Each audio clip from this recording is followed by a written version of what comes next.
Hey everyone, welcome back to another episode of the Balance Podcast. I know it's been a minute, but you always know I'm going to get right back. As usual, I want to start the show by thanking everyone for listening continuously. To those of you who tweet about it, to your friends, give them my recommendations for the show, or reviewing and rating and subscribing, all of you are helping making my dreams come true. And the show is growing, and it's just such a great thing to see. So let's go ahead and get this episode started. So there's a hot topic on Twitter about whether or not someone should be called auntie. And this started with director, filmmaker Ava DuVernay. She said that she didn't want to be called auntie or miss. That I can understand miss because it's kind of like ma'am and stuff like that makes you feel old and agey. But even still, with the miss and the auntie, it's a form of respect and endearment. It's actually a positive thing, but she sees it as desexualizing. And for me, I'm always like, okay, like I respect how people feel about things, and I move accordingly. But it is kind of crazy because I'm the first to say like, oh, like, people aren't being too sensitive. You need to respect them and how they feel, and maybe you just need to learn how to talk to people, or things of that nature. But I feel like this might be a little bit too sensitive, but at the end of the day, that's not for me to decide. Everyone's feelings are valid. So I get it, but it is a term of endearment. It's not a malicious intent sort of thing. But if she doesn't want to be called auntie, then she doesn't have to be called auntie. Jackie Harry was like, whatever, like you can call me auntie all you want, because that's cool with me, because you can't desexualize me, period. And Jackie, she's always Jackie, and I love her, so I feel it. But it's just an interesting topic. Especially if you think about, Maya Angelou and that whole clip where she told the girl that she didn't have the license to call her Maya. And it's like, okay, it's just hard. Like, where do you find the balance of respect and then not disrespecting someone, by accident? Because everybody has different ways of being, and different areas have different things. It's just so crazy. But hey, to each their own. I call like Viola Davis auntie, but to me it's like, oh, like, yeah, it's recognizing that she's older, but to me it's somebody who's fine and killing it. Like, yes, that's just kind of how it is for me. But hey, again, everybody's entitled to their own opinions, and I'll come back to Ava in just a minute. But anyways, going back to the whole speaking of aunties thing. So Dionne Warwick, a few weeks ago, she was speaking on whether or not, there are any legends or people capable of being legends. And of course, Beyonce's name had to come up because Beyonce's name always comes up. And she wanted to say Beyonce had a long way to go. And, in ways I can understand. There's standards for music back then that don't apply now. A lot of the artists back then, they had to know how to sing. Like, you had to have the vocals. There wasn't auto-tune. There wasn't all these, that, and the third. And a lot of artists these days, they don't have the vocals. They don't have the range. I get that. But I don't understand why everyone wants to come for Beyonce. Do I think she's the greatest vocalist alive in the world? No. But she has strong vocals. She's very talented. She has the range vocally. Nobody can touch Miss Whitney or even, Mariah Carey vocally, but that's not even the point. Beyonce takes it way beyond just vocals. She takes it into performance, from her moves to her set to the visuals that she gives you. She actually takes it to a level that, quote unquote legends or artists of back in the day could only dream of taking their stuff. You know what I'm saying? So it's just haterade. And then it's not even that. It's just also, when you think about, aside from that, just what she's doing for the culture, what the impact that Lemonade had, the impact that, Beachella, Homecoming, the impact that it had on the culture, what it showed. She's doing something, again, it's just big and large. And especially, Lemonade came out 2016 was a terrible year towards the end with the election of who shall not be named. And with Homecoming and bringing our culture to the forefront of a mostly white event at Coachella during all these tensions and all these things, like, she's doing the work. A lot of the older musicians, they were activists, and she is in her own way doing that. I just don't understand why people love to jump and discredit Beyonce so much. It's haterade to me, and I want to say this, and not to be rude, but if Miss Dionne Warwick wants to speak her mind and keep it real and check things, how about you check your sister? I don't care if she's dead or alive. She more than likely, I'm going to say allegedly because, legal loopholes and all that, but she allegedly molested Whitney Houston when she was younger. And if you think about Whitney Houston's life and the harsh abuse of drugs and how she could never get clean and how she ended up enveloping her own daughter in it, it was clear that Whitney Houston had demons, and those demons don't come from nowhere. Okay, and there's people close in the circle who say, yeah, like this happened, this whole molestation thing happened. She even wanted to discredit her brother Gary. Like, I'm sure the brother would know more than you. And of course, in the black family, in the black community, we love to hide and not acknowledge sexual abuse, or we like to pass the buck, or all these different things. So if Miss Dionne Ward wants to speak on something or check something, how about you check that? How about you speak on that? Okay, because Whitney is no longer here, and I can guarantee that probably played a part in it. But I'm going to hop off my high horse for a second. But I just wanted to put that out there, especially because it doesn't get a lot of attention and it doesn't get talked about. And I'm just so tired of people coming from Beyonce. There's this group I'm a part of, and someone was like, oh, like this guy they were on a date with, everything was going good and fine until he all of a sudden out of nowhere started trashing Beyonce and was like, she's overrated. I didn't understand Homecoming. It wasn't that great. It was like, I don't understand. To me, it's being threatened, and it just goes back even just in the earliest of times with like, white people when they encounter, anybody of different shade, tones, and looks, and it's the difference. And racism, to me, in my opinion, comes from insecurity and feeling threatened, and so I feel the same thing when people, they come for Beyonce. It's because you're threatened in some way. Why are you, especially men, why are you so quick to tear down? And even as fellow black women, I don't want to just put it on men, but anybody, why are you so quick to someone who's trying to do for the culture and has done for the culture, someone who is of your same skin tone, making it and doing great things and is showing success?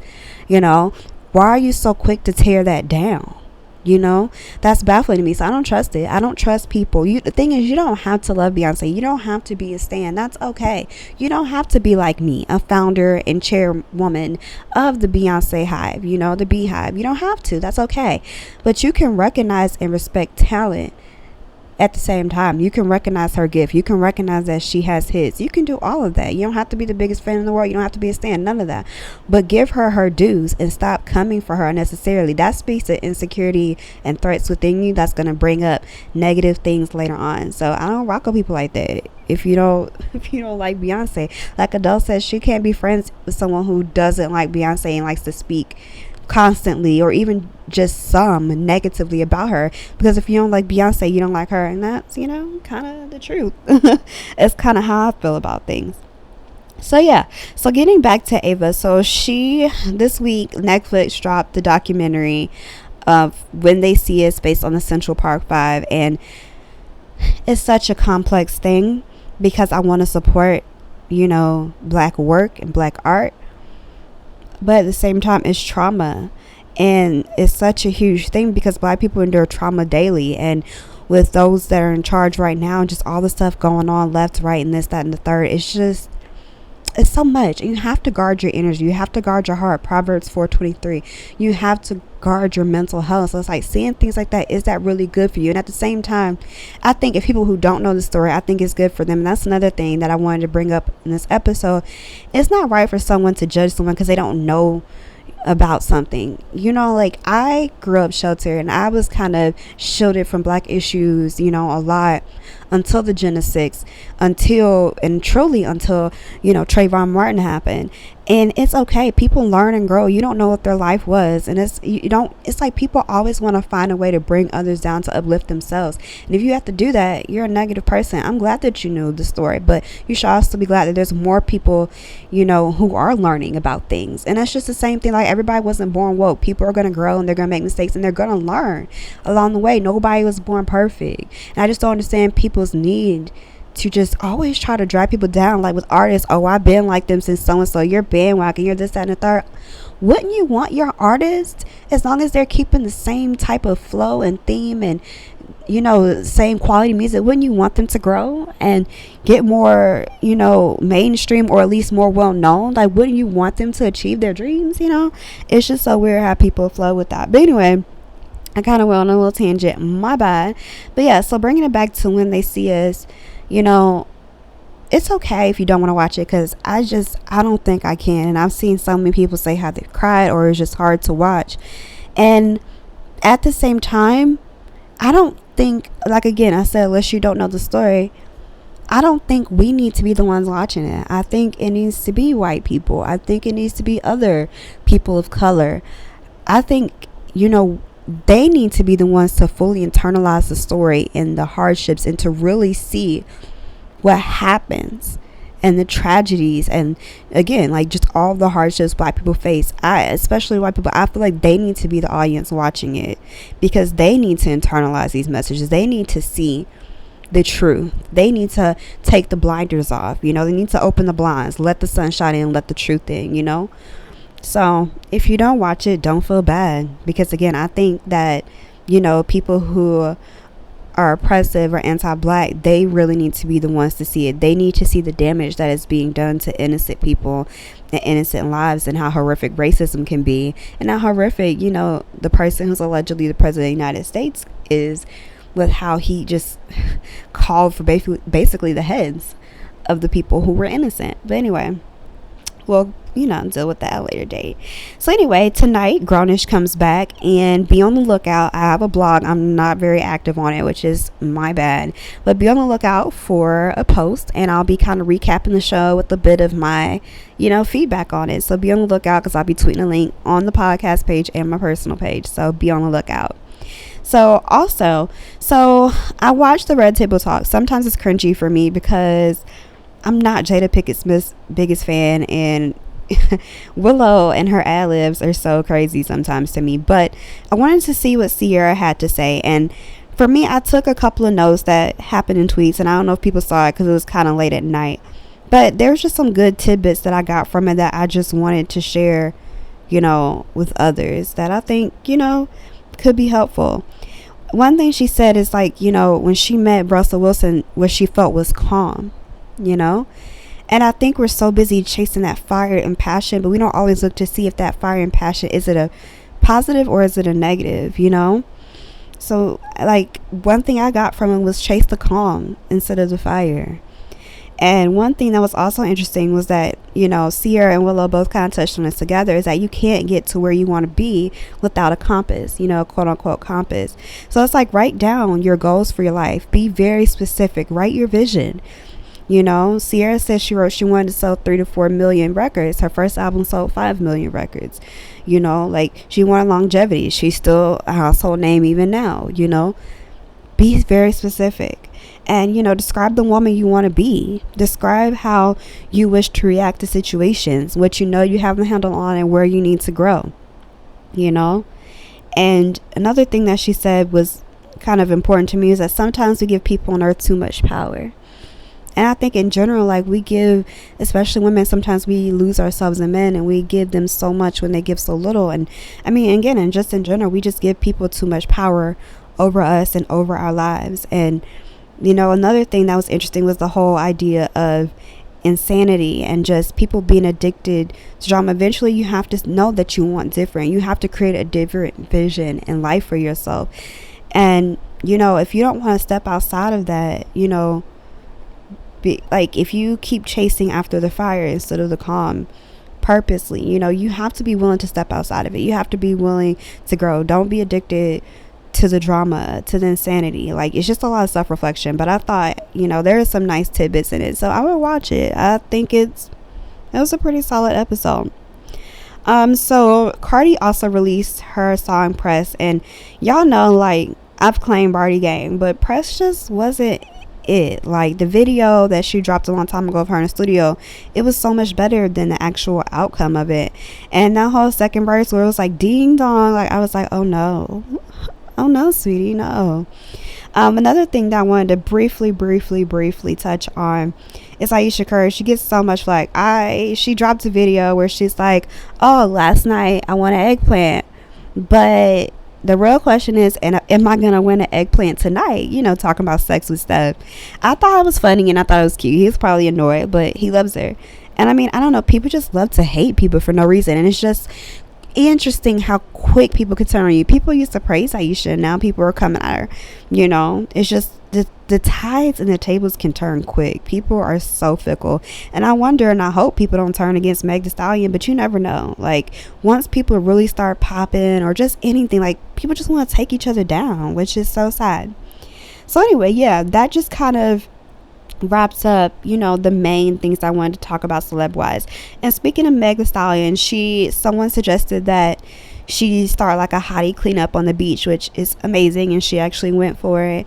And so, as we know, the earth and the universe, all of this stuff, like, it's just going to crap, and not even just because of the people in charge, but the environment is just really going through it. And so I thought it would be helpful this episode to kind of just touch on some things recycling wise, because there's levels to it, and there's things people don't know. For example, let's just kind of talk about things that you can't recycle. You can't recycle shower curtains. Okay, of course we know that you can't recycle straws. You can't recycle coffee cups.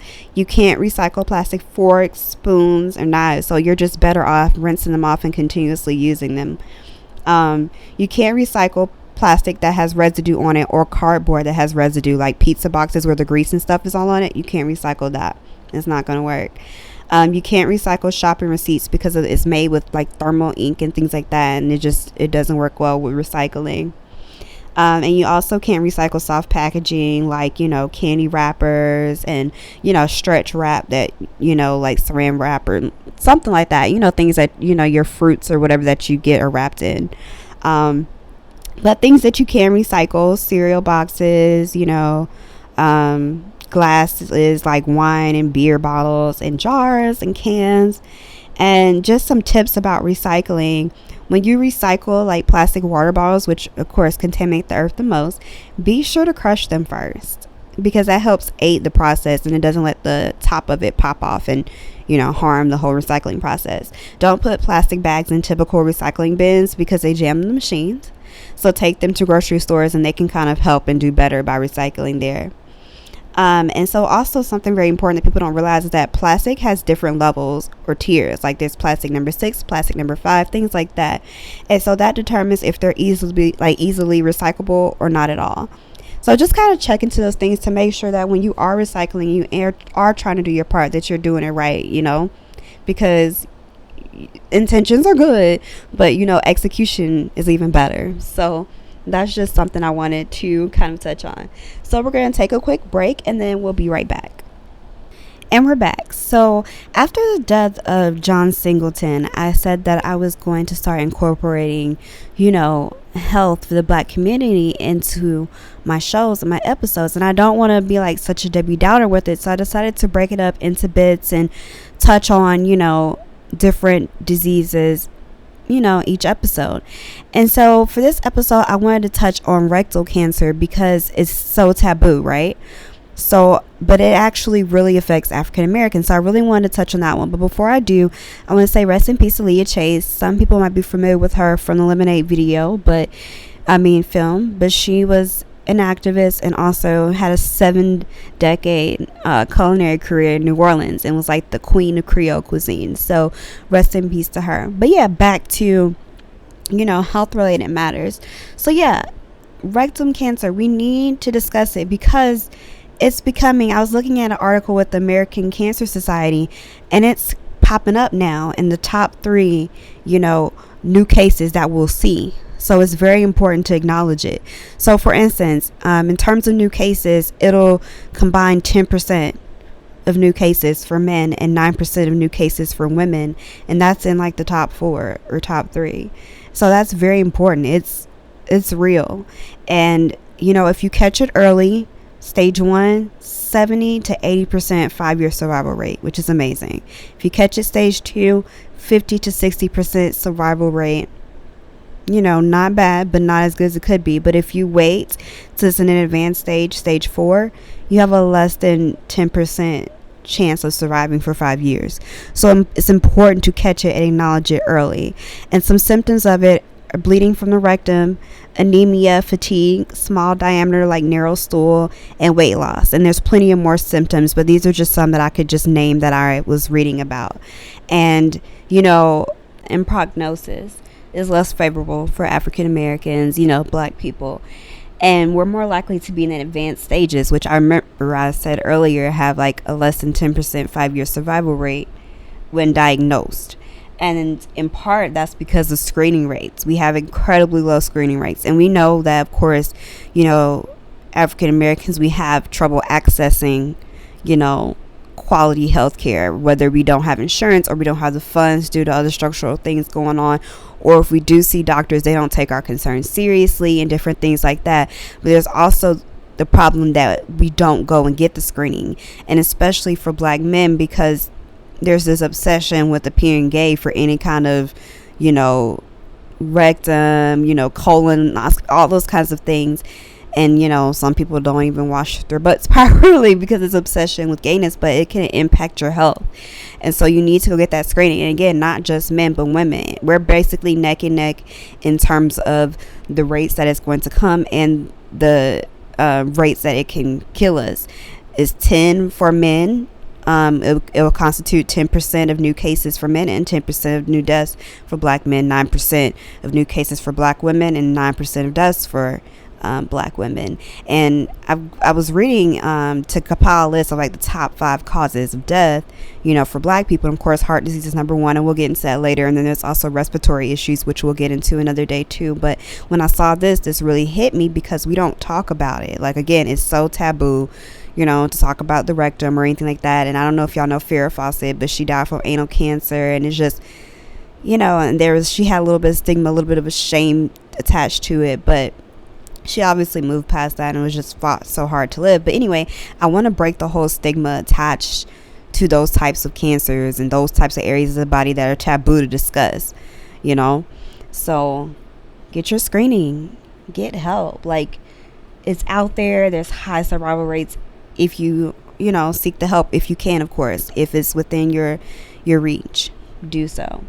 So anyway, to just kind of wrap up the show today, I wanted to briefly discuss all of these abortion laws. I'm not going to get into what state's doing what, but, for me, there's 2 things about it.